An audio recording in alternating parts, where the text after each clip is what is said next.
तो good evening. सभी छात्र मुझे सुन पा रहे हैं? तो धन्यवाद चैट पे देखने के लिए।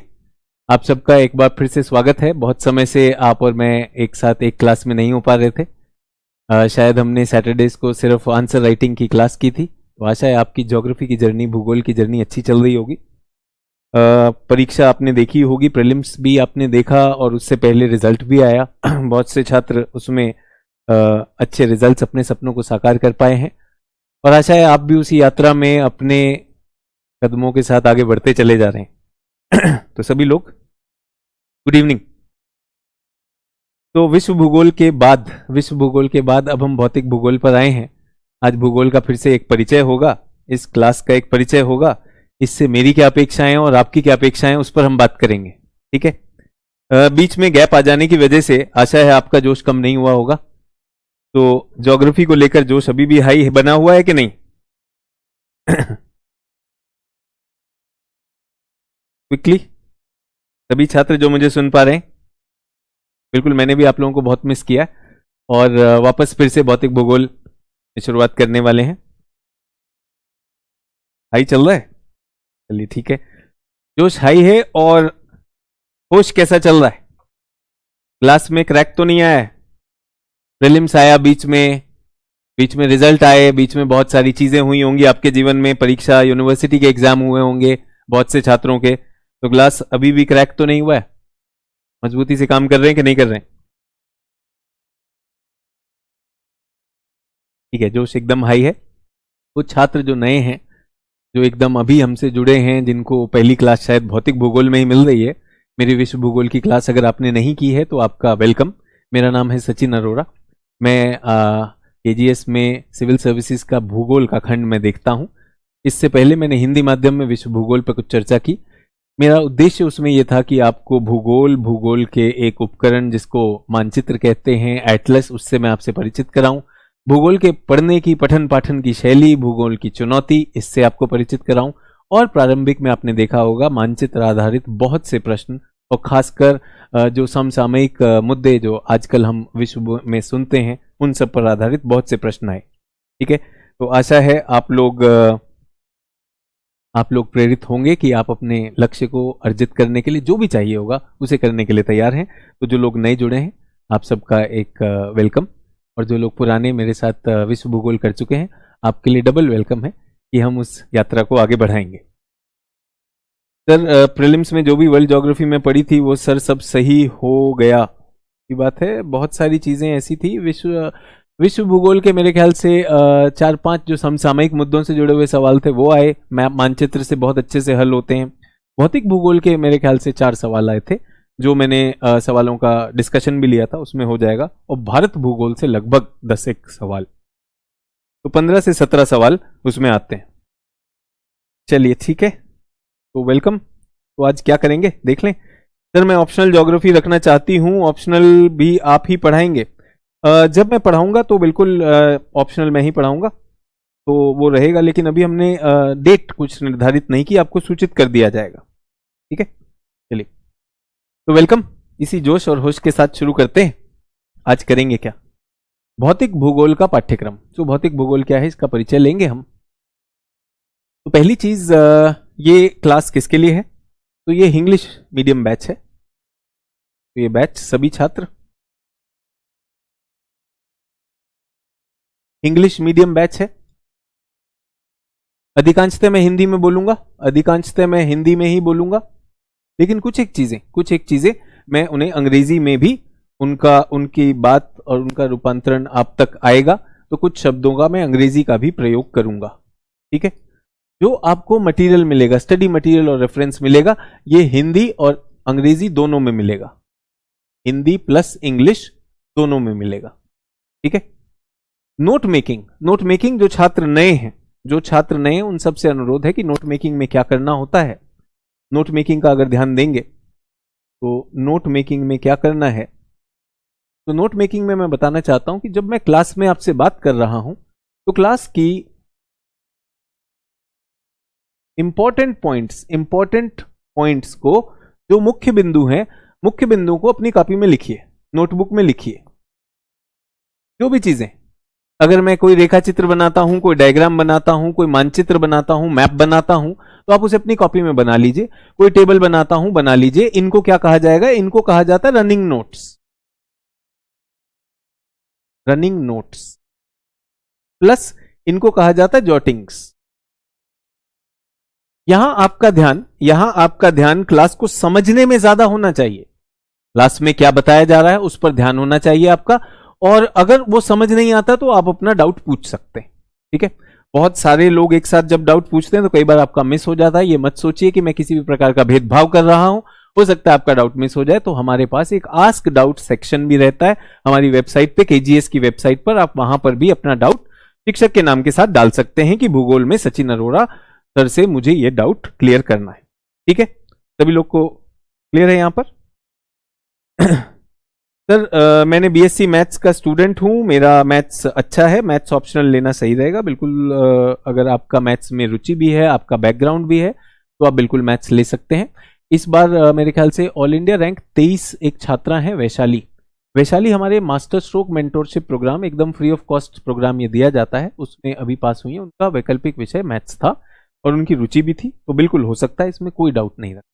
और जो लोग एकदम नए हैं, तो मेरे ख्याल से मैंने पहले भी बात की है, इधर भी बात की है कि अगर आप YouTube पर जाएंगे और ऐश्वर्य वर्मा, सचिन अरोड़ा और अंजलि श्रोत्रिया, ये रैंक 4 और रैंक 44 थे 2021 के, तो आप उनका इंटरव्यू देख सकते हैं YouTube पर, उसी चैनल पर मैं भी मिल जाऊंगा। तो आपको वहां पर बहुत सारी चीज, अगर आप बिगनर हैं, ऑप्शनल को लेकर डाउट है, इस तरह के डाउट्स जो हैं जो कि हमारी क्लास के प्रवाह को हटाएंगे, तो वो वाले डाउट आप उस वीडियो पे YouTube पर देख सकते हैं। ऐश्वर्य वर्मा रैंक 4 और अंजलि और सचिन अरोड़ा अगर टाइप करेंगे तो मिल जाएगा।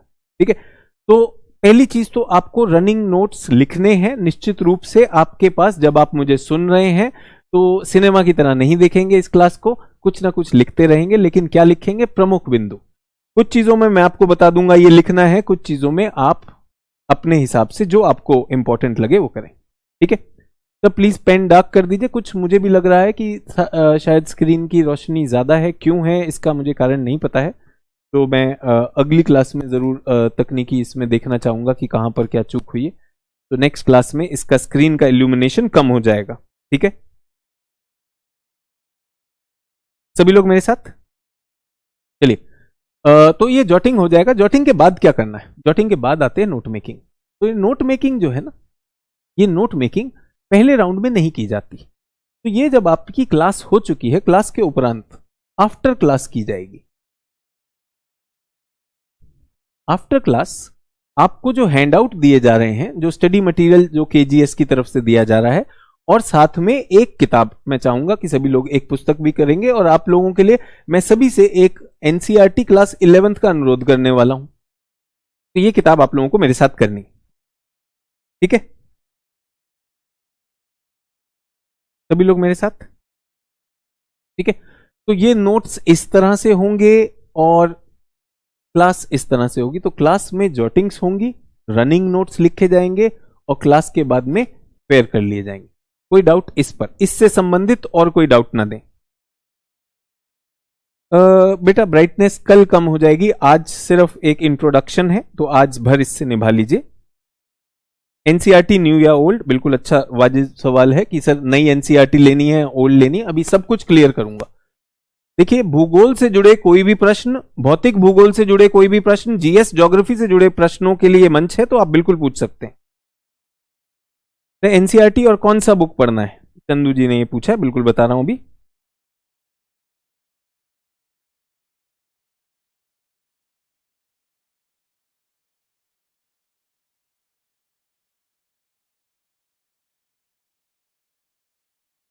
शुभम कह रहे हैं सर मैं न्यू हूं, मैंने वर्ल्ड ज्योग्राफी भी पूरा नहीं किया, क्या मुझे प्रॉब्लम होगी? बिल्कुल, ये सबके लिए फ्रेश है, तो आप अगर एकदम फ्रेशर हैं आप बिल्कुल ज्वाइन कर सकते हैं।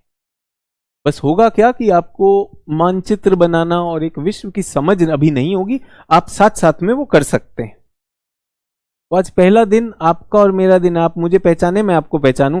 आपने अगर मेरा विश्व भूगोल किया होगा, वो भी ऐसा ही कुछ था। सर क्या मैं माजिद हुसैन बुक पढ़ सकता हूं? देखिए, पढ़ने को तो आप कुछ भी पढ़ सकते हैं, पढ़ने को तो आप कुछ भी पढ़ सकते हैं, आपके पास समय है तो आप बिल्कुल पढ़ सकते हैं, मैं उसमें रोकूंगा नहीं। लेकिन इन क्लासेस के साथ उसकी कोई आवश्यकता रहेगी नहीं। ठीक है,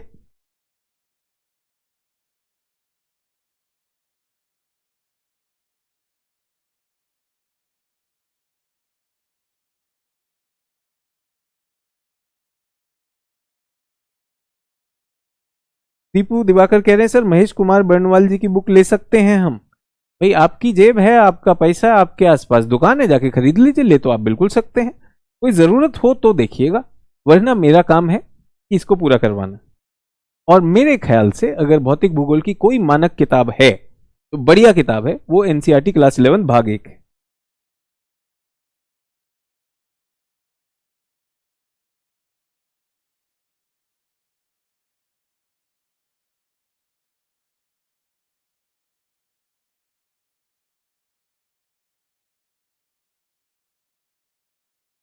मोहित कुमार कह रहे हैं सर हमें 2026 में एग्जाम देना है तो यही मटेरियल रहेगा। चलिए, तो ये अंतिम प्रश्न था। तो आप भौतिक भूगोल की क्लास में आए हैं, ये भौतिक भूगोल की क्लास है। जो भी आपको पढ़ाया जा रहा है, जो भी आपको पढ़ाया जा रहा है, भौतिक भूगोल की जब बात होती है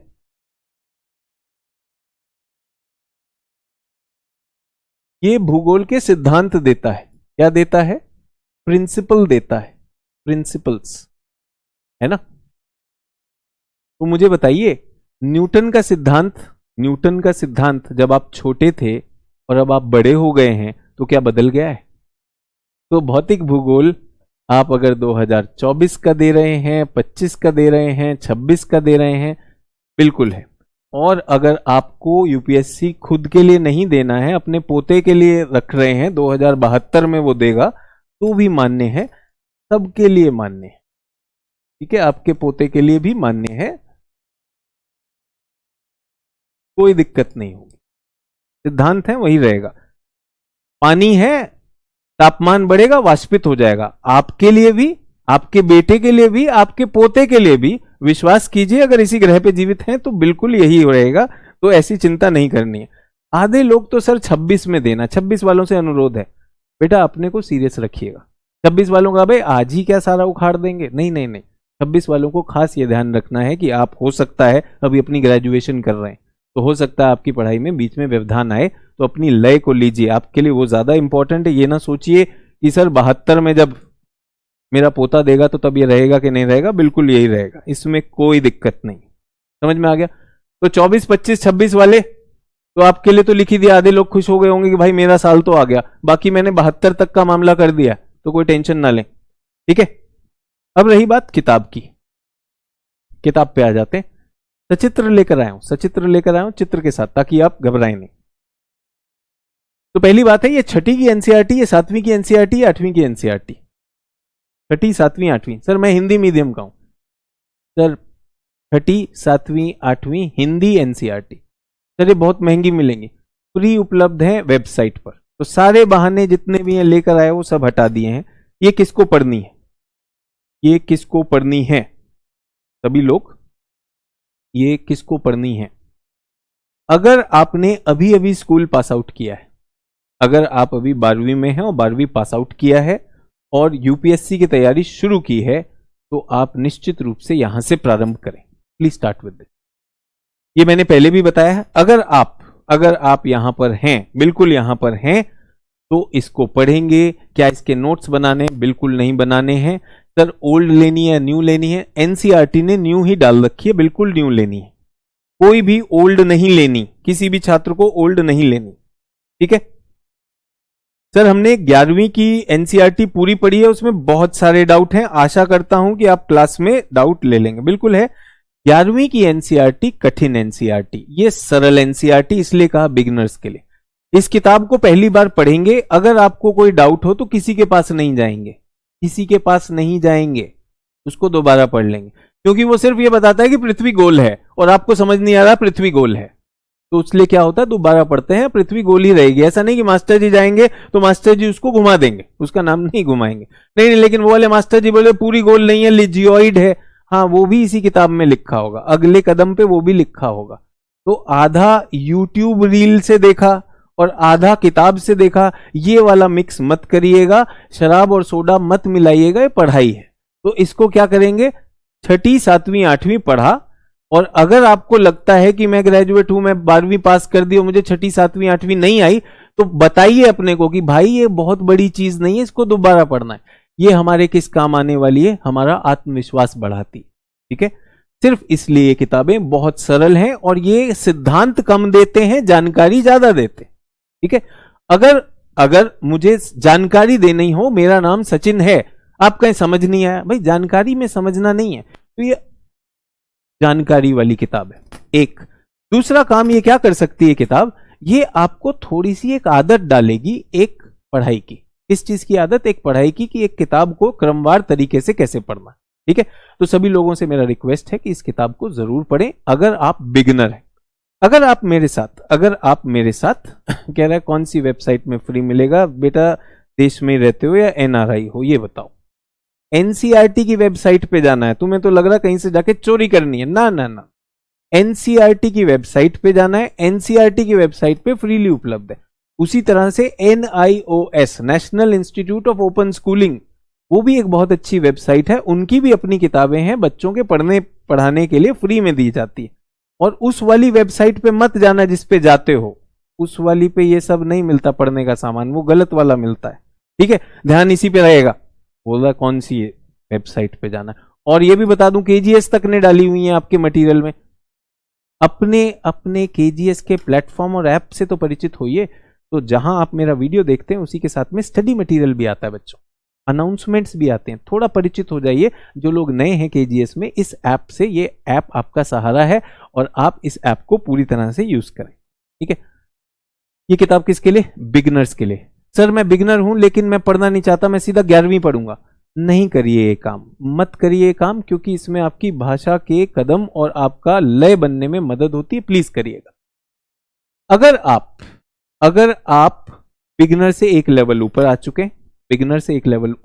हैं, ठीक है, आप इस परीक्षा में शायद कोई स्टेट पीसीएस या एसएससी का एग्जाम दे चुके हैं, थोड़ा बहुत भूगोल की क्लासेस लगा चुके हैं, तो मेरा आपसे अनुरोध है तब आप 9th और 10th करना शुरू। ठीक है, 9th और 10th दोनों की दोनों भारत का भूगोल है। ठीक है, भारत का भूगोल है, तो ये अभी मैं नहीं पढ़ा रहा हूं। तो ये मैं क्यों आपको पढ़ने को कह रहा हूं, क्योंकि ये आपको पढ़ना कैसे सीखें, इसमें भाषा आती है। तो यहां पे बहुत से छात्र ऐसे हैं, सर मैं इंग्लिश में हूं, ना हिंदी का हूं ना अंग्रेजी का हूं।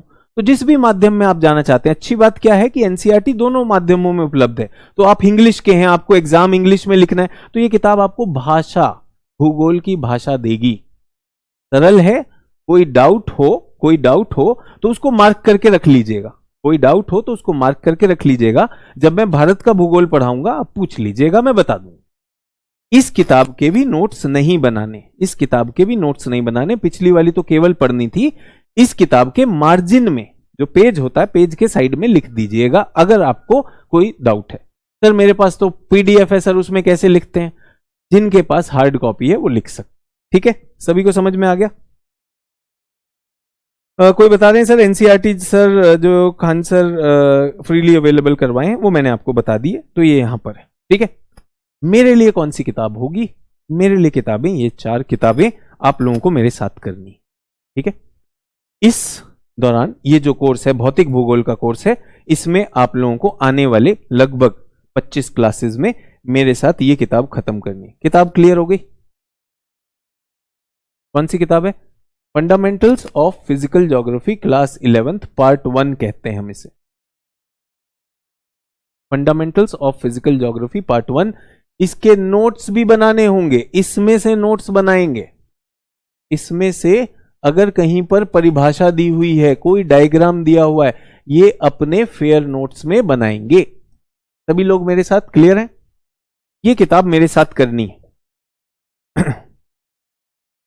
सभी लोग मेरे साथ? ये वाली किताब, विश्व भूगोल में मैंने कोई किताब नहीं दी थी। इस किताब, यहां मैं पहले ही बता रहा हूं, जो भी छात्र ये पहली क्लास मिस करते हैं वो अक्सर खोए खोए रहते हैं, यार सर ने कोई बुक बताई नहीं बताई। फिर ये बाकी कब करेंगे? ये बाकी जब हम भारत का भूगोल करेंगे, ये 3 किताबें तब करेंगे। ठीक है, भारत के भूगोल की तैयारी अगर आप कर रहे हैं, उस क्लास के प्रारंभ होने से पहले आप 9वीं या 10वीं का भारत का भूगोल पढ़ सकते हैं, सरल। इसके नोट्स नहीं बनाने। नोट्स किसके बनाने हैं? इसके बनाने। सभी लोग मेरे साथ क्लियर? बुक क्लियर हो गई? सभी लोग मेरे साथ? कोई कह रहा है सर 8 बजे हिस्ट्री टाइम चेंज कराइए। इस क्लास में आधे लोग तो इसी का दुख में रहते हैं कि सर क्लास कब होगी, सर डेटा नहीं है, ये नहीं। इतना दुख है जीवन में तो काहे इधर फंस गए भाई। तो ना पढ़ाएं तो कोई कहता है क्लास नहीं पूरी लग रही, तो इतना रोना बंद करिए। और जो भी लोग सीरियस हैं, मैं सभी लोगों से एक आग्रह करना चाहता हूं क्लास में, देखिए बहुत से लोग, आंसर ने एक क्रांति लाने की कोशिश की कि एक बहुत कम फीस पर सर्वश्रेष्ठ शिक्षण बच्चों को दिया जाए। अब उसमें कितने लोग सीरियस हैं, कितने लोग सीरियस नहीं हैं, इसका हमें पता नहीं। अगर आप सीरियस हैं तो क्लास में 2 ही लोग हैं, आप और मैं। अगर मैं प्रश्न पूछता हूं तो आप अपना उत्तर वहीं पर टाइप कर दीजिए। आप ये कह सकते हैं कि मैं सीरियस हूं सर, मैं टाइप भी नहीं करता हूं, मैं तो चैट करता ही नहीं, नॉन सीरियस करते हैं। सुनिए, ये नॉन सीरियस इस चैट को हाईजैक कर लेंगे। ये आज के मौसम का हाल पूछेंगे, कौन सी फिल्म हिट हो रही है, कौन सी नहीं हो रही, ये पूछेंगे। अचानक पूछेंगे कि सर मैं 3 साल पहले ये कर रहा था, फिर मेरी गर्लफ्रेंड भाग गई, अब मैं क्या करूं। ऐसे सवाल जरूर आएंगे। क्या आप इन लोगों को क्लास हाईजैक करने देंगे? बिल्कुल मत करने दीजिए। तो जो प्रश्न मैं पूछता जाता हूं, अगर उसका उत्तर हाँ या ना है, देखिए हर शिक्षक की एक शैली होती है। मैं ऐसा हूं कि मैं अपनी क्लास को इंटरैक्टिव रखता हूं। तो जब मैं आपसे पूछता हूं हाँ ये किताब आप कर लेंगे, तो आप लिखिए हाँ मैं कर लूंगा, क्योंकि वरना बीच में आएंगे सर आज मेरा डेटा खत्म हो गया, सर ये क्लास लैपटॉप पर कब चलेगी, सर क्या क्लास में से कोई पॉपकॉर्न निकल के आप दे सकते हो। तो इस तरह की चीजें ना हो, तो आशा है आप लोग ये क्लास को हाईजैक नहीं होने देंगे। अपना ग्लास आपको मजबूत रखना है, बहुत से लोग तोड़ने को तैयार बैठे, ठीक है। तो सभी लोगों से अनुरोध है अपनी क्लास को बिल्कुल अपने हाथ में रखेंगे। तो यहां पर मैं बताना चाहता हूं इस किताब में बहुत अच्छे डायग्राम्स हैं, चक्रवातों के डायग्राम हैं, पृथ्वी की आंतरिक संरचना, ये सारी चीजें, ट्रॉपिकल साइक्लोन, इंटरनल स्ट्रक्चर, बहुत अच्छे से। तो मैं अपनी क्लास अक्सर फ्राइडे को शुरू करता हूं। क्या मैं आपसे अपेक्षा कर सकता हूं सभी लोगों से कि एक एटलस और ये किताब आप संडे तक अरेंज कर लेंगे? जो भी एटलस हो आपके पास खान सर वाली एटलस है, आपके पास ऑक्सफोर्ड वाली एटलस है, ओरिएंट वाली एटलस है, एक एटलस होनी चाहिए और एक ये किताब होनी चाहिए। मंडे तक हो जाएगा, बल्कि अभी हो जाना चाहिए, ठीक है। क्लास के टाइमिंग को लेकर जो बहुत ज्यादा चिंता में है कि इसके बाद इतिहास हो जाएगा और ये और वो, तो मैं अक्सर कोशिश करूंगा कि ये क्लास 2 घंटे ना जाए। हम कोशिश करेंगे क्लास को 70 से 90 मिनट में खत्म करेंगे, ठीक है। तो क्लास 1.25 घंटे से 1.5 घंटे में खत्म हो जाएगी। हो सकता है आपको बीच में कुछ कार्य हो, वो आप कर सकते हैं, सभी लोग मेरे साथ। तो ये 2 चीजें मैं आपसे अपेक्षा रख रहा हूं। और मैंने कहा 2 ही लोग हैं क्लास में, अगर कोई तीसरा आता है तो आप उसे तीसरे को आने दे रहे हैं, प्लीज मत आने दीजिएगा। ये हमारी क्लास को हाईजैक करेंगे। हमारी कोशिश ये है कि जो भी दूर दराज के क्षेत्र हैं वहां भी पहुंचे, जो भी किसी भी संसाधन नहीं है किसी के पास, बट वो सीरियस है अपने सपने को लेकर, कहीं आगे बढ़ना चाहता है, तो हम उनके साथ खड़े हैं। बीच में कुछ लोग केवल जिज्ञासा हेतु यहां पर आ गए, तो उनके वजह से क्लास नहीं फंसनी चाहिए, ठीक है। भूगोल पर आ जाए। यहां तक बुक्स क्लियर हो गई? मुझे क्या चाहिए मैंने बता दिया आपको। 2 आवर्स नहीं करेंगे, ये मैंने बता दिया। क्लास को थोड़ा हम छोटा रखने वाले, 70 से 90 मिनट। तो मैंने क्लास एनसीईआरटी पढ़ ली है पर समझ कम आई है। बिल्कुल सही कह रहे हैं। जितने भी लोगों को 11वीं की एनसीईआरटी ये क्लास ये समझ नहीं आई है, मेरा काम है समझाना, मेरा काम है। आसान नहीं है ये क्लास, ये किताब आसान नहीं है, बट ये एक बार समझ जाएंगे तो ये सारा आसान हो जाएगा, ये मेरी गारंटी है आप लोगों के लिए, ठीक है। आते हैं भूगोल की 3 शाखाएं हैं। भूगोल की 3 शाखाएं हैं जो कि आप देख पा रहे हैं। तो हमेशा जब भी एक नया विषय शुरू होता है, मैंने देखा है वो पता नहीं क्यों परिभाषा से शुरू होता है, तो हम भी परिभाषा कर लेते हैं। परिभाषा करें भूगोल की, परिभाषा करते हैं भूगोल की। तो भूगोल क्या है?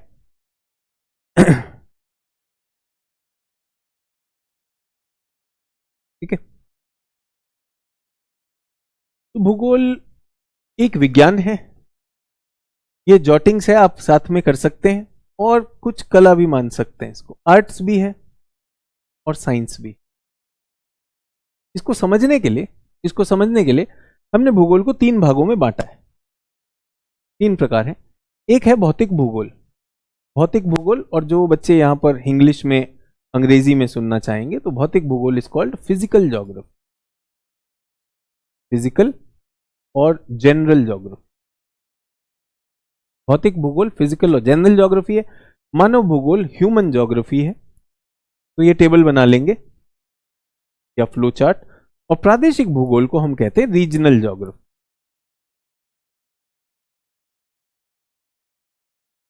ठीक है। अब यहां तक पहुंचने के लिए ऐसे एक प्रश्न पूछना चाहता हूं कि मैंने जिन छात्रों ने मेरे साथ विश्व भूगोल किया, तो आपको क्या लगता है हमने कौन सा वाला भूगोल किया है? एक्स वाई जेड कौन सा किया? जस्ट थोड़ा सा जानने के लिए कि आपको क्या समझ में, एक्स वाई या जेड किया है?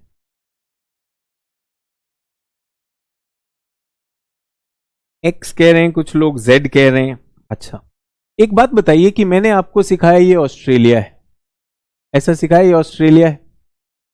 फिर मैंने आपको बताया कि ऑस्ट्रेलिया में यहां पे लोएस्क होता है, आयरन आयरन, यहां पे एल्यूमिनियम होता है, यहां पे एल्यूमिनियम होता है, यहां पे कॉपर होता है, यहां पर गोल्ड होता है, यहां पर लिथियम होता है। ठीक है। अब बताइए भौतिक भूगोल है या रीजनल भूगोल है? मुझे तो जेड लग रहा है। लग रहा है कि नहीं लग रहा है? तो मैंने शायद ये पढ़ा है। लेकिन मैंने आपको ये भी बताया कि अफ्रीका में जो लोग हैं, यहां पे ट्राइबल लोग हैं। ठीक है। और उपनिवेश काल में उपनिवेशी ताकतों ने अफ्रीका को सीधी लाइनों में बांट डाला, जिससे बहुत सारी समस्याएं हैं। ये तो मानव भूगोल था कि नहीं था? और फिर मैंने आपको बताया कि दक्षिण अमेरिका में यहां से एक प्लेट आती है, नाजका प्लेट, और यहां से आता है साउथ अमेरिका की प्लेट। इनके टकराने से ओल्ड माउंटेन्स, वलित पर्वतों का निर्माण होता है। ये तो भौतिक भूगोल है। तो मैंने आपको क्या पढ़ाया था? मैंने आपको भूगोल पढ़ाया था। ये भूगोल की जो शाखाएं बनाई गई हैं, ये इसलिए बनाई गई हैं कि भूगोल का पठन, भूगोल का अध्ययन, भूगोल की अंडरस्टैंडिंग को इजी किया जा सके, कैटेगराइज किया जा सके। तो आज जो हम भूगोल की बात कर रहे हैं, आज हम समग्रता में भूगोल की बात कर रहे हैं। लेकिन भौतिक भूगोल वो होता है जो प्रकृति ने बनाया,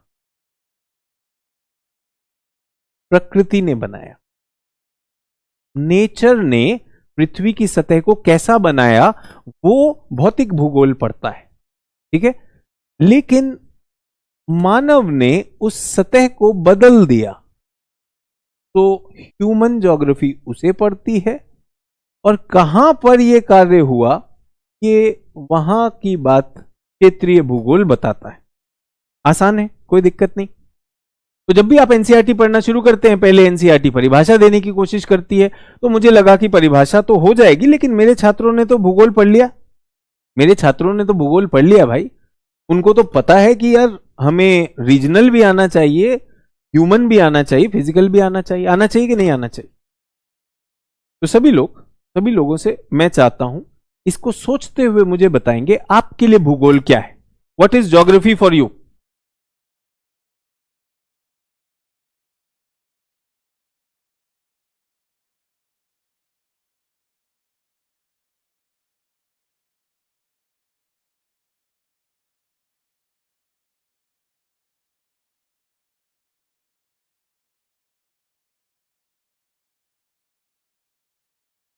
सर संसाधन है, साइंस एंड टेक है।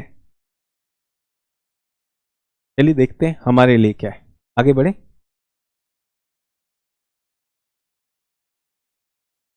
हमारा एग्जाम बताएगा हमें यूपीएससी क्या कहती है, विश्व के भौतिक भूगोल की मुख्य विशेषताएं। तो यूपीएससी ने कहा, हम सिलेबस पे चल रहे हैं।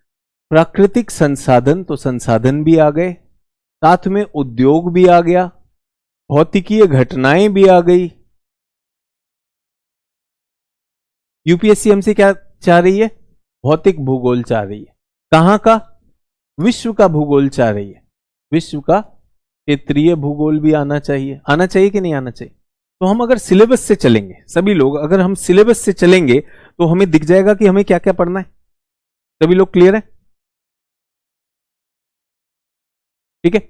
जो लोग अंग्रेजी माध्यम में परीक्षा देने वाले हैं, आशा करता हूं कि आप सिलेबस इसमें भी देख सकते हैं। Salient features of physical geography, natural resource, industries. ठीक है। सुनामी, वोल्केनो, ये किसने किया? प्रकृति ने किया।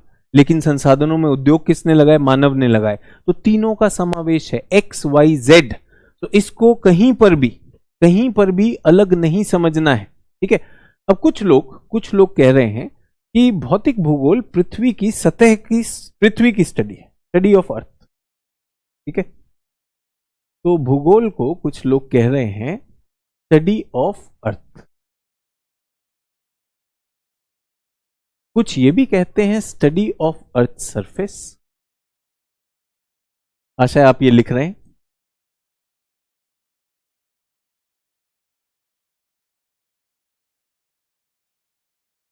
भूतल का अध्ययन। तो भौतिक भूगोल में हम पृथ्वी की सतह को पढ़ रहे हैं। तो पृथ्वी, मानसी कह रही है ये ओनली हिंदी का क्लास है। मानसी ये ओनली हिंदी का क्लास नहीं है, इंग्लिश का क्लास है। ठीक है। किसी ने कहा पृथ्वी का वर्णन, पृथ्वी का वर्णन। वर्णन कह रहे हैं, वर्णन का मतलब क्या होता है अंग्रेजी में? डिस्क्रिप्शन। Description of earth. ठीक है। और कुछ वर्ल्ड ऑफ नॉलेज तो कहना मुश्किल हो जाएगा। क्या हम वर्ल्ड ऑफ नॉलेज कह सकते हैं इसे? भूगोल को क्या वर्ल्ड ऑफ नॉलेज कह सकते हैं? फिर तो इतिहास भी है भाई, राज्य व्यवस्था भी है, ये थोड़ा सा गड़बड़ हो गई। स्टडी ऑफ अर्थ मान लिया। पृथ्वी का मानव के आवास के रूप में अध्ययन, बहुत अच्छी बात है रदेफा, मैंने ही ऐसा कुछ बताया है पहले आपको। तो स्पेस भी तो फिजिकल में आता है ना शायद, बिग बैंग। तो किसी ने कहा सर ब्रह्मांड।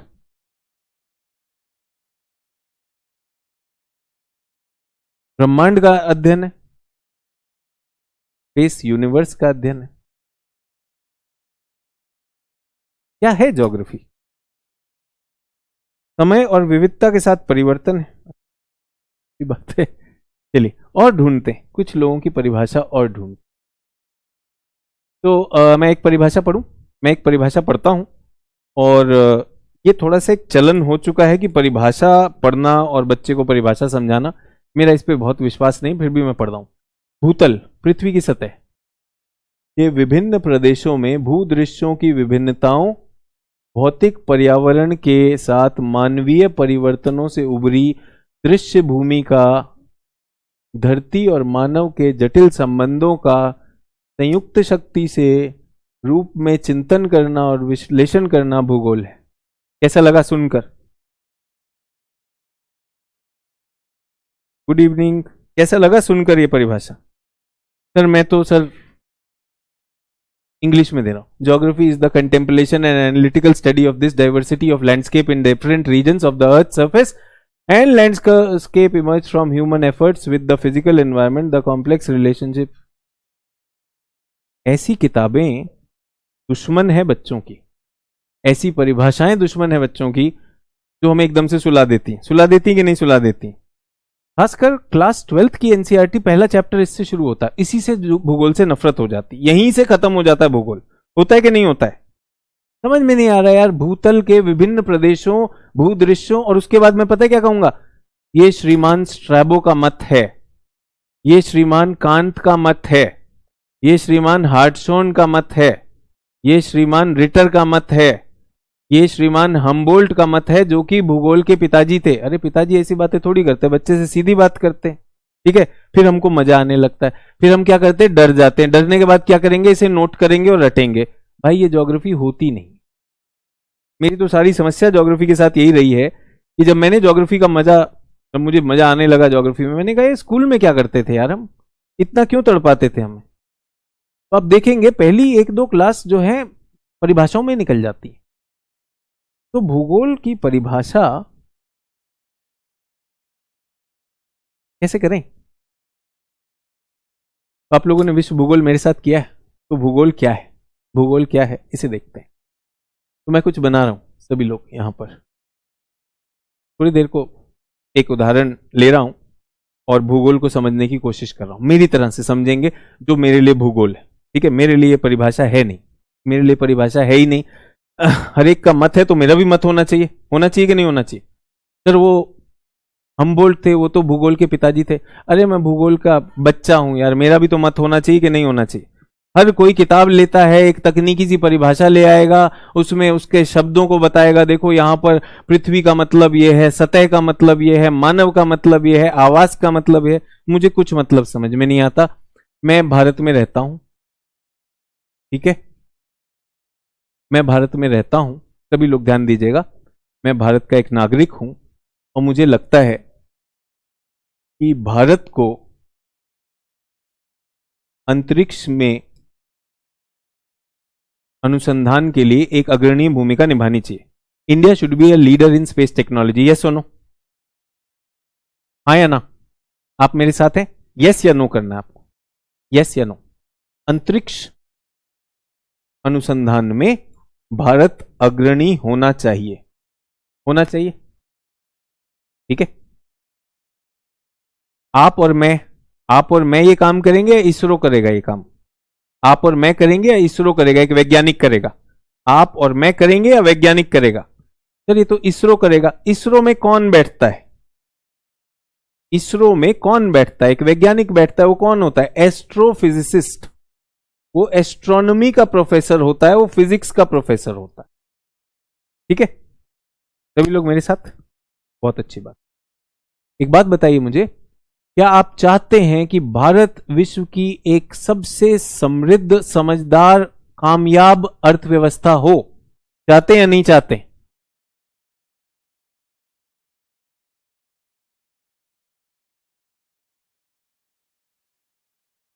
हाँ या ना? उसके लिए कौन चाहिए? आप और मैं? क्या आप और मैं बजट बना सकते हैं? नहीं। उसके लिए कौन चाहिए? अर्थशास्त्री चाहिए, जो भी चाहिए अर्थशास्त्री लगा देंगे हम, ठीक है।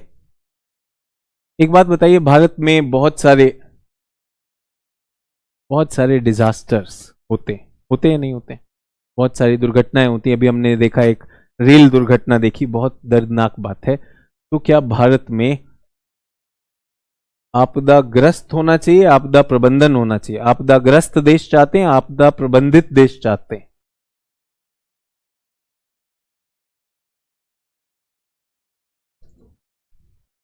मैं प्रबंधित चाहता हूं। आप कर सकते हैं आपदा का प्रबंधन? आप तो नहीं कर सकते, कौन करेगा? Disaster management specialist, disaster management. आपने सुना है नेशनल डिजास्टर मैनेजमेंट अथॉरिटी, और नेशनल डिजास्टर मैनेजमेंट फोर्स भी है, बल भी है या नहीं है? चाहिए आप लोग? आप कैसा चाहते हैं? भारत एक सांस्कृतिक केंद्र हो या ना हो? सांस्कृतिक रूप से समृद्ध देश चाहते हैं या सांस्कृतिक रूप से एक संकीर्ण देश चाहते हैं? तो समृद्ध चाहता हूं। तो इसकी हमारी सांस्कृतिक रूप से कैसे होगी? तो बहुत सारे कलाकार होंगे, बहुत सारे कलाकार होंगे जो संस्कृति को जानते हैं, बहुत सारे सांस्कृतिक विशेषज्ञ होंगे या नहीं होंगे? ठीक है। आप कैसे भारत में रह रहे हैं? जो मैदानी है या पहाड़ी है? तो मेरे भारत तो सब है, उसमें मैदान भी हैं, पठार भी हैं, पहाड़ भी हैं। तो मेरे यहां पर स्थल आकृति में विविधता है या नहीं है? अब भारत की स्थल आकृति में मान लीजिए एक पहाड़ है, पहाड़ पे अपरदन हो रहा है, पहाड़ टूट रहा है, पहाड़ पे लोग जो हैं आपदाओं से ग्रस्त हैं, उसको आप और मैं बचा सकते हैं? हमें वहां पर भी कोई एक विशेषज्ञ चाहिए? कौन विशेषज्ञ होगा? या मैं कह सकता हूं भूगर्भ शास्त्री, होगा?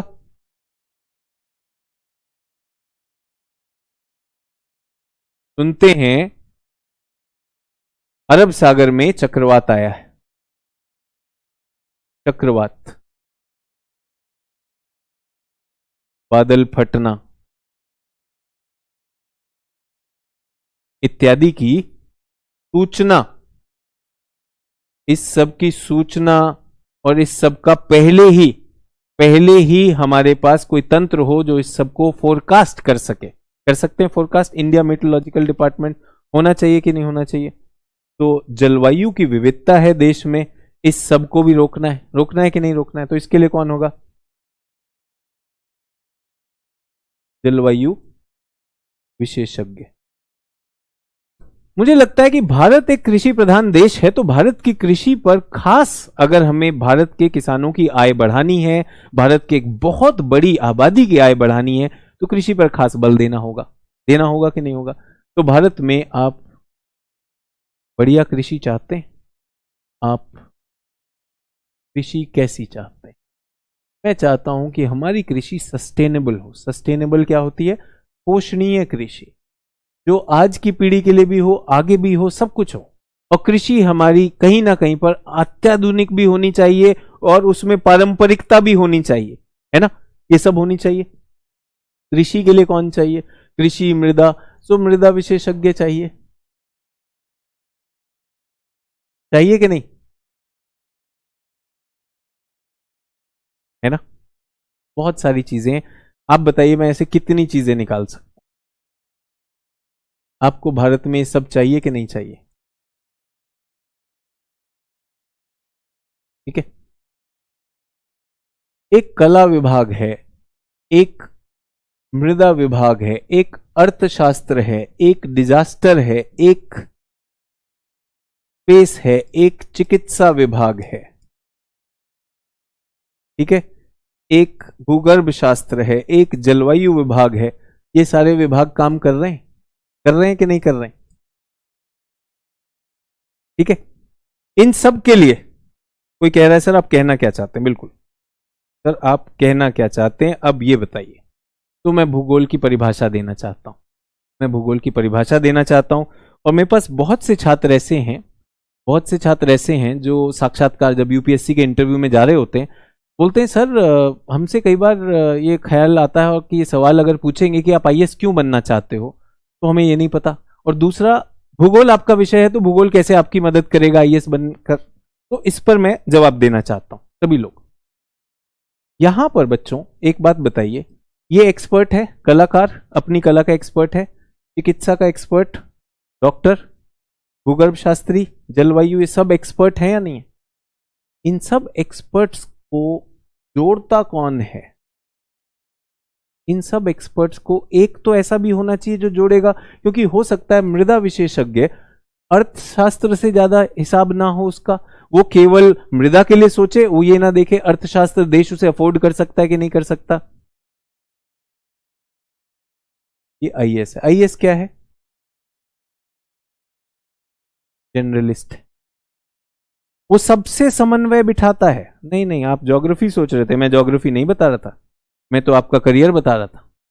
कल को जब आप एक आईएएस बनते हैं तो आपको मौका मिलेगा भारत के अंतरिक्ष विभाग में सेक्रेटरी बनने का, आपको मौका मिलेगा इंडिया मेट्रोलॉजिकल डिपार्टमेंट में भारत के जलवायु और कई आपदा प्रबंधन को मैनेज करने का। आपका ये करियर है, ये काम है आईएएस का।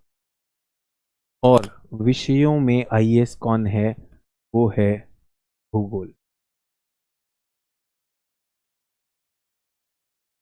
ये भौतिक चीजें भी पढ़ता है और ये मानवीय चीजें भी पढ़ता है और ये क्षेत्रों को भी आधारित करता है। ये है भूगोल। इसलिए भूगोल को कहा जाता है mother of all science.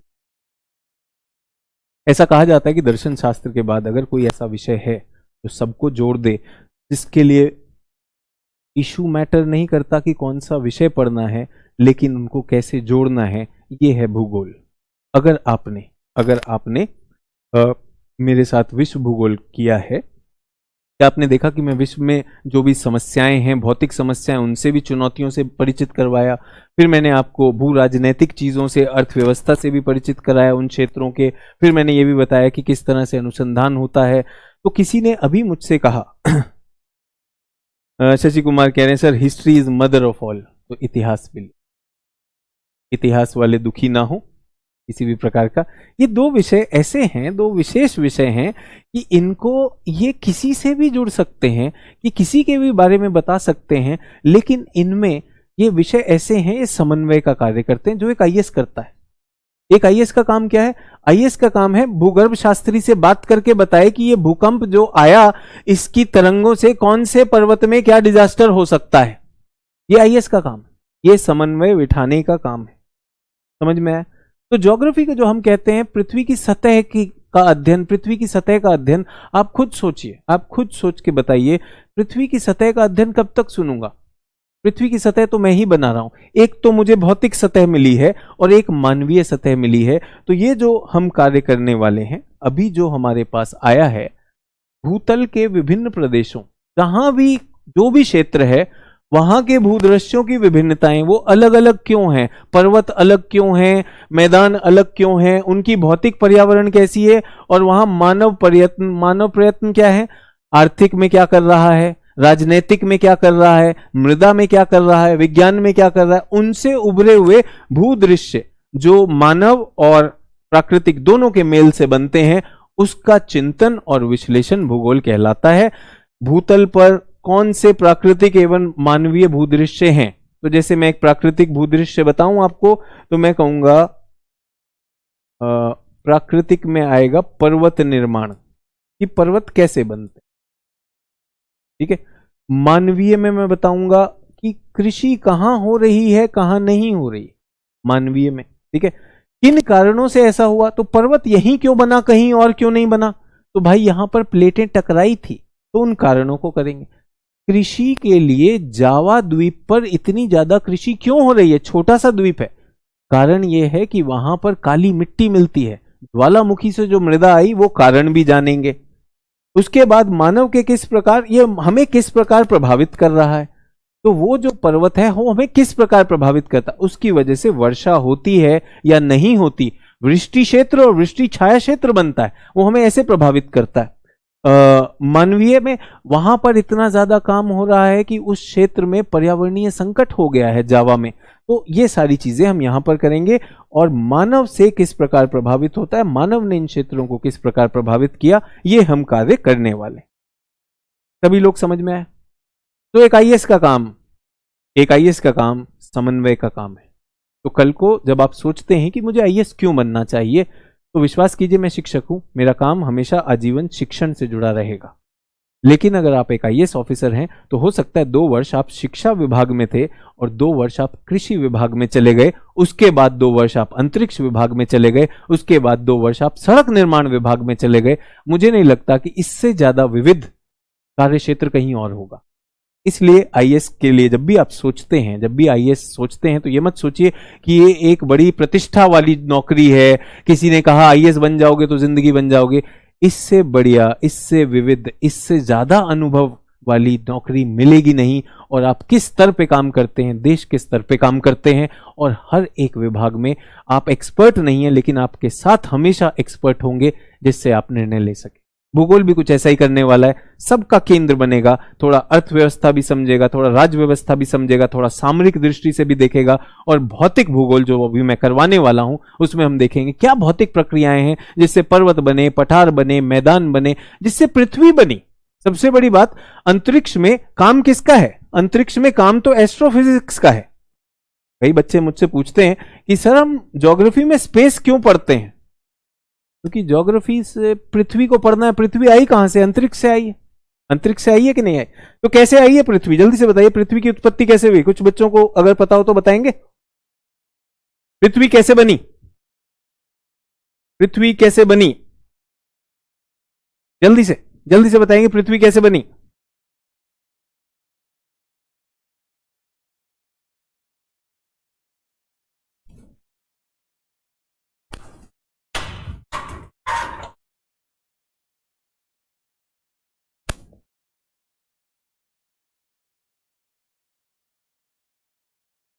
Sir मैं तो बिगिनर हूं, मुझे पता नहीं सर, अनुमान लगाइए।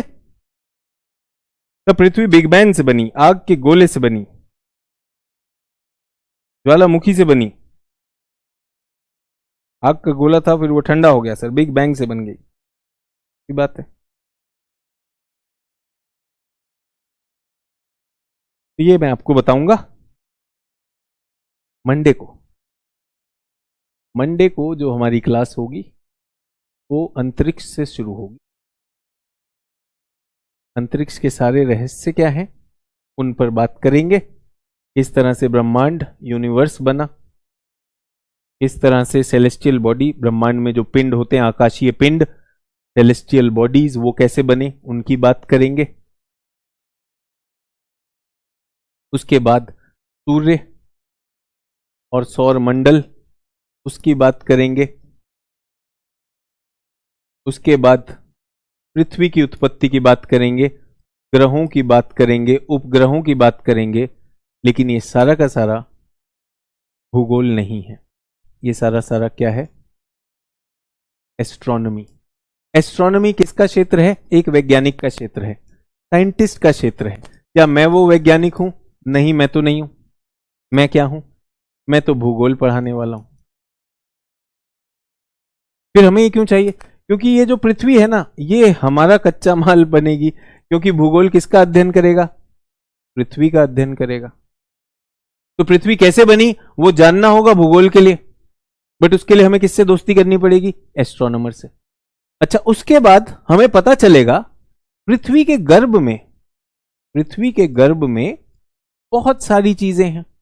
तो पृथ्वी के गर्भ में उसकी आंतरिक संरचना पढ़नी पड़ेगी। आंतरिक संरचना क्या मैं पढ़ाता हूं? वो भी मैं नहीं पढ़ाता हूं। कौन पढ़ाता है? एक और साइंटिस्ट है, जियोलॉजिस्ट, भूगर्भ शास्त्री।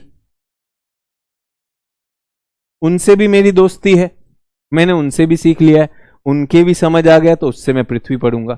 सभी को समझ में आया कि पृथ्वी, और ये जो मैंने आपको परिभाषा देने की कोशिश की, भूगोल, भूगोल कई बार अपने विषय को छोड़ेगा, दूसरे विषय से मिलने जाएगा। मिलने तो जाएगा, लेकिन किस लिए जाएगा? क्या हमें एक्सपर्ट होना होगा? आप लोग एस्ट्रोनॉमी का एक्सपर्ट होने वाले नहीं होने वाले। परीक्षा में आएगा, आएगा जितना आएगा उतना मेरा काम। क्या आपको जियोलॉजी का एक्सपर्ट बनना है? नहीं बनना। लेकिन अगर पृथ्वी को परेशान कर रहा है, बिल्कुल करेंगे, ठीक है। और फिर ऐसा होगा कि हम प्रश्नों में देखेंगे कि चक्रवात कैसे आता है।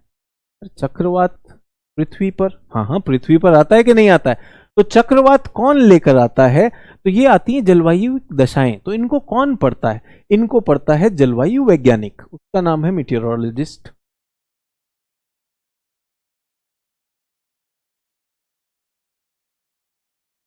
ये भी मेरे दोस्त हैं, इनसे भी मैंने कुछ सीख लिया है, मैं ये भी बता दूंगा। समझ में आ गया भूगोल का काम क्या है? ठीक है, समझ में आ गया सभी को? अभी किसी ने कहा सर मैं जो है सर से वो पढ़ ली हूं। क्या पढ़ ली हूं? एस्ट्रोनॉमी पढ़ ली हूं। तो मेरा आप सबसे एक सिंपल सवाल है, एक सिंपल सवाल है, बहुत ही सिंपल सवाल है। ये सभी ग्रह ये ग्रह स्फेरिकल क्यों होते हैं? ये जो ग्रह है इनका आकार है, ये स्फेरिकल क्यों है? ये ट्रायंगल क्यों नहीं, त्रिभुज क्यों नहीं है, चौकोर क्यों नहीं है, ये स्फेरिकल क्यों? पहला प्रश्न ये। किसी ने कहा कि ये जो है हमने पढ़ लिया। दूसरा, ये सूर्य है, ये सूर्य है। सूर्य में लगभग 99% जो सौर मंडल का पदार्थ है, सामग्री इसी में। और इसके चारों तरफ ग्रह अपनी कक्षाओं में घूम रहे हैं, जैसे पृथ्वी। तो पृथ्वी सूर्य को क्यों नहीं छोड़ती? पृथ्वी बाहर क्यों नहीं जाती? सर क्योंकि सूर्य जो है, सूर्य में 99% से ज्यादा तो माल है। तो यहां पर क्या है सर? ग्रेविटी है, गुरुत्वाकर्षण। ओहो, गुरुत्वाकर्षण बल इसको खींचता है, मैंने मान लिया गुरुत्वाकर्षण इसको खींचता है। तो मुझे बात बताइए कि पृथ्वी और सारे ग्रह सूर्य में क्यों नहीं जा रहे? जाने चाहिए, जाने चाहिए कि नहीं जाने चाहिए? जाने चाहिए। ये मेरा दूसरा सवाल। पहला, सारे ग्रह स्फेरिकल क्यों हैं, दूसरा ये गुरुत्व क्यों है। ये होमवर्क भी है आपके लिए, आप वीकेंड पे कर सकते हैं। ये सूर्य है, ये सूर्य है, और यहां पर है मर्क्यूरी, वीनस, पृथ्वी और मार्स। ठीक है, मर्क्यूरी, बुध, वीनस, शुक्र, पृथ्वी और मंगल ग्रह। और इसके इधर है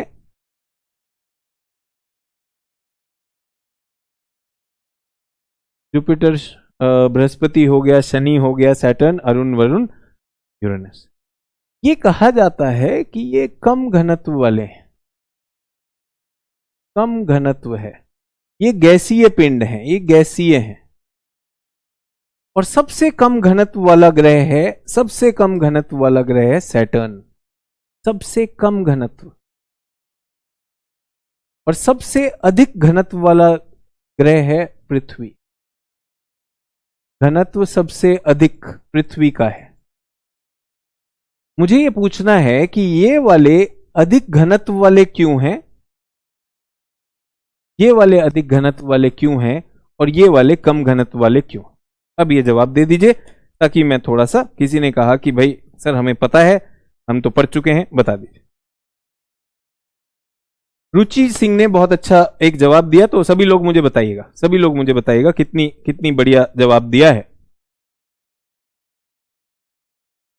तो बच्चों, एक चुंबक है, एक चुंबक है, चुंबक एक, चुंबक एक के पास मैं एक लोहे की गेंद लेकर आया। ठीक है, ये चुंबक का नॉर्थ, ये चुंबक का साउथ। तो क्या होगा, लोहे की गेंद चिपक जाएगी, चिपक जाएगी कि नहीं। अब मैं इसी चुंबक के साथ एक और चुंबक ले आया, इधर चुंबक का नॉर्थ, इधर चुंबक का साउथ, इधर चुंबक का साउथ, इधर चुंबक का, ये भी चिपक जाएंगी, चिपक जाएंगी कि नहीं चिपक जाएंगी। बताइए किसमें ज्यादा तेजी से चिपकेंगी, किसमें ज्यादा तेजी से चिपकेंगी।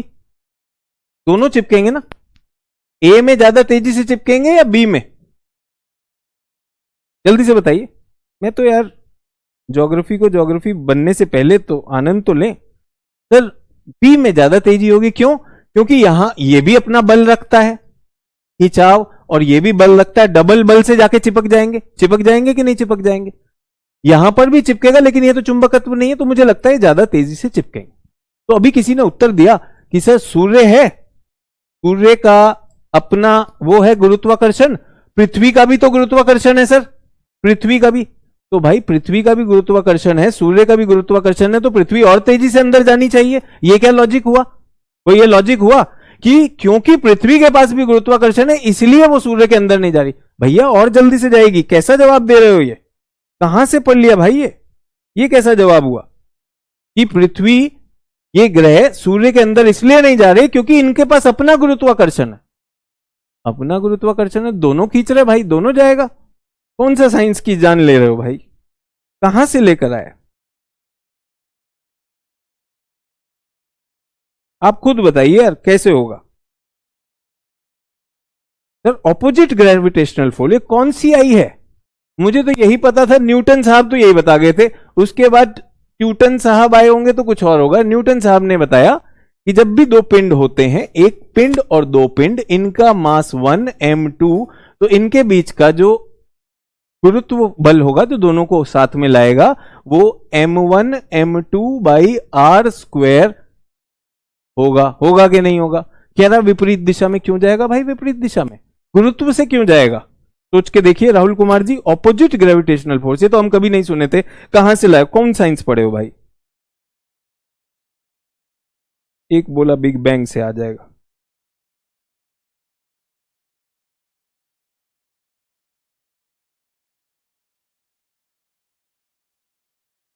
निशा कुमारी कह रही सेम ग्रेविटेशन है। बेटा सेम ग्रेविटेशन है तो तुम बताओ ना निशा कुमारी,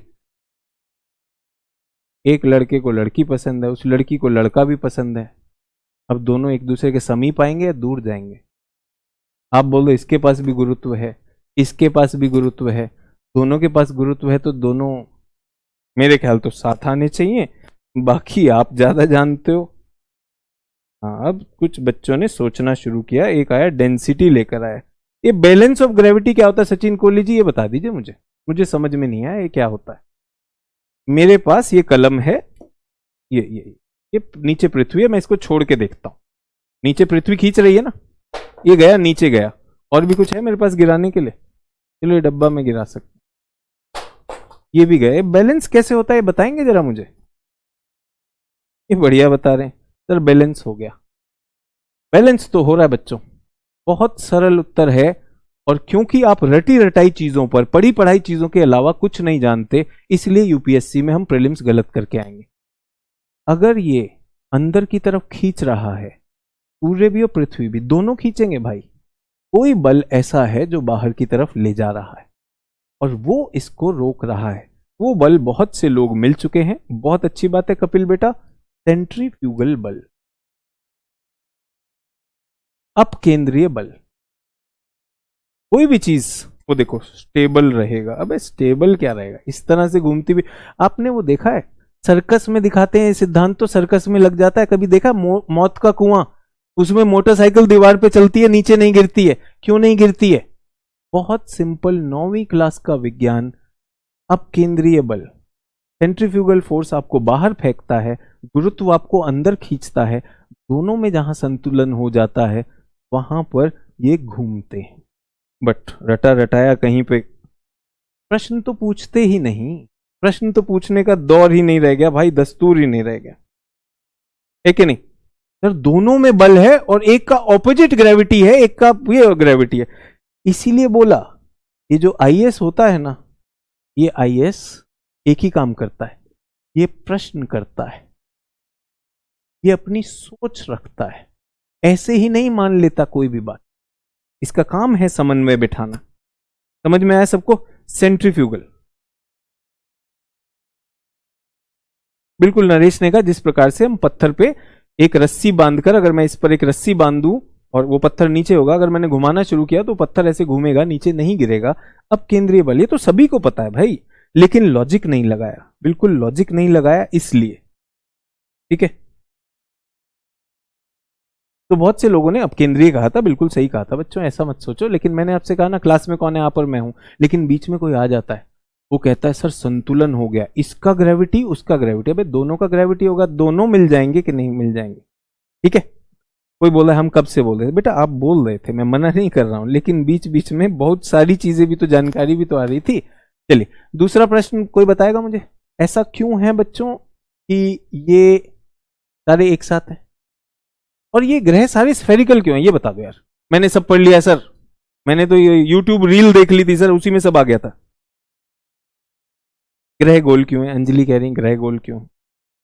बहुत, मैं तो यार बहुत ही सिंपल भूगोल और विज्ञान जानता हूं, उसी से आंसर हो जाते हैं मेरे। सर तब चुंबक नॉर्थ में पोल के दूसरे से दूर क्यों भागती है? क्योंकि दोनों के पास एक ही बल है।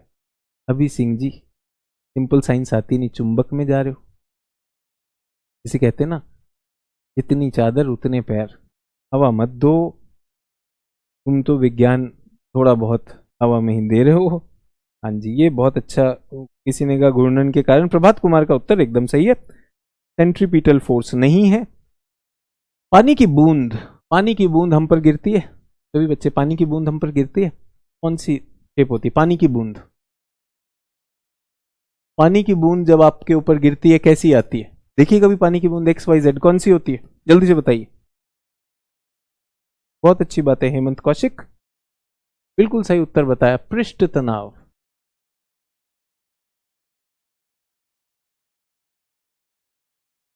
Surface tension.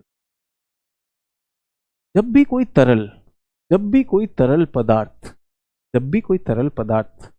अगर फ्रीली सस्पेंड होगा, वो आकृति ले लेगा जिसमें उसका सरफेस टेंशन न्यूनतम हो, पृष्ठ तनाव न्यूनतम हो। इसीलिए पानी की गिरती हुई बूंद स्फीयर बन जाएगी, क्योंकि स्फीयर का पृष्ठ तनाव, सरफेस टेंशन न्यूनतम होता है। तो इससे पृथ्वी और ग्रहों का क्या? आपको आज ग्रह ठोस दिखाई देते हैं, पृथ्वी ठोस दिखाई देती है, लेकिन उत्पत्ति के समय पृथ्वी तरल थी। जब भी कोई तरल होता है तो तरल क्या आकृति ले लेता है? वो ले लेता है स्फेरिकल। उसके बाद पृथ्वी ठोस हो गई। हो गई। लेकिन पृथ्वी क्योंकि घूर्णन भी कर रही है, इसलिए वो क्या हो गया, घूर्णन करेगी तो फिर कौन सा आएगा, अब केंद्रीय बल आ जाएगा, तो अपने मध्य में वो बाहर को निकल आई और ऊपर से चपटी हो गई। ये भी आपने पढ़ा है कि केंद्र में पृथ्वी बाहर को निकली हुई है और ऊपर से चपटी। सिर्फ साइंस का सिद्धांत कि पहले वो गोल आकार स्फीयर हुई और घूर्णन की वजह से बाहर निकल। तो ये कौन कह रहा है, ये भूगोल का शिक्षक कह रहा है? ना ना ना, भूगोल का शिक्षक तो कुछ भी फंडा दे देगा, विज्ञान। तो वो मेरे मित्र हैं, उन्होंने मुझे बता दिया। ठीक है, सरफेस टेंशन उत्तर है। अच्छा, एक और बात बताइए मुझे कि ये ग्रह बन गए स्फेरिकल बन गए, ठीक है, पृथ्वी क्यों चपटी हो गई वो भी समझ में आ गया। थोड़ा बहुत सोचिएगा, मैंने कहा ना ये होमवर्क दे रहा हूं आपको, सोचिएगा इसमें, ठीक है, जरूर सोचना चाहिए इसको, साइंस, थोड़ा सा साइंस लगा रहा हूं। ये वाला जो आखिरी है इस पर सोचकर आएंगे। ये कक्षा 11वीं में चित्र भी बना हुआ है, कोई बताएगा इधर इधर भारी क्यों है, इधर हल्के क्यों है?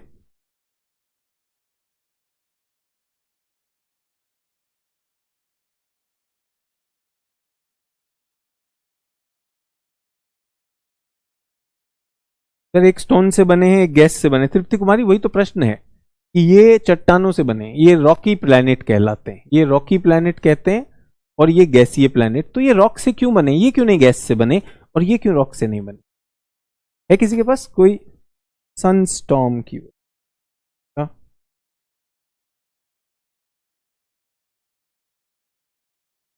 बाद में बने हैं। अच्छा, तब तक जो है लंगर लुट चुका था, सब खाना खत्म हो चुका था, सिर्फ गुलाब जामुन बचे थे। बहुत बढ़िया बता रहे, चलिए बहुत अच्छी बात है। सोचिएगा, बहुत से छात्रों ने सही उत्तर दिया। इसको घनीभूतीकरण की प्रक्रिया कहते, घनीभूतीकरण अंग्रेजी में कहते हैं डेंसिटी डिफरेंशिएशन। तो निश्चित रूप से डेंसिटी से जुड़ा हुआ है, ये मैं आपको अगली क्लास में बताऊंगा, चलेगा? क्या मैंने आपको आज की क्लास में इनफ क्यूरियोसिटी दे दी है?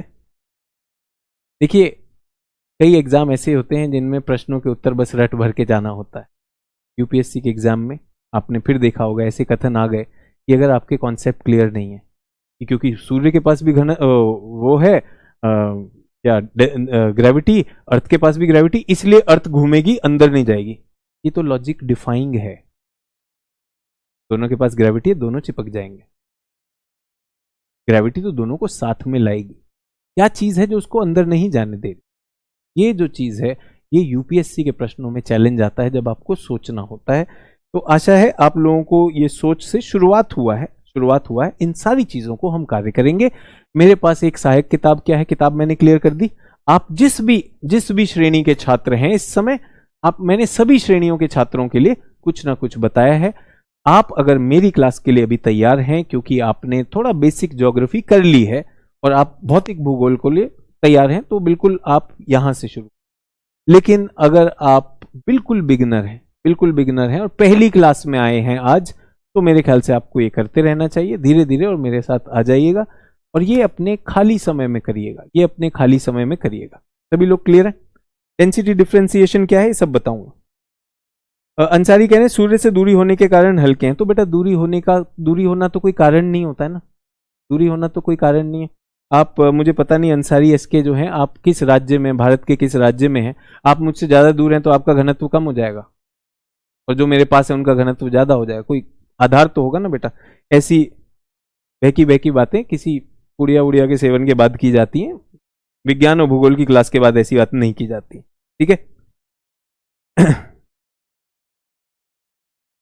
यूपीएससी के लिए अब भरपूर मेहनत करेंगे, बिल्कुल करना है। और मैं कह रहा हूं कि यार आप सबका बहुत अच्छा एक अनुभव रहा होगा अभी यूपीएससी को देखते हुए कि क्या मानक स्तर है यूपीएससी के पेपर का। हो सकता है आप लोगों ने, कुछ लोगों ने रेलवे के एग्जाम दिए हों, एसएससी के एग्जाम दिए हों। आपने देखा होगा इस बार के जो यूपीएससी के प्रश्न है, अच्छों को अगर सैद्धांतिक रूप से क्लैरिटी नहीं है, केवल कहीं से सुनकर आगे कि दोनों में ग्रेविटी है इसलिए नहीं जाता, ये क्या हुआ? दोनों में ग्रेविटी इसलिए जाएगा ना यार, नहीं तो ये तू झूठी में मक्कार हो जाएगा, ऐसा मत करो, ठीक है।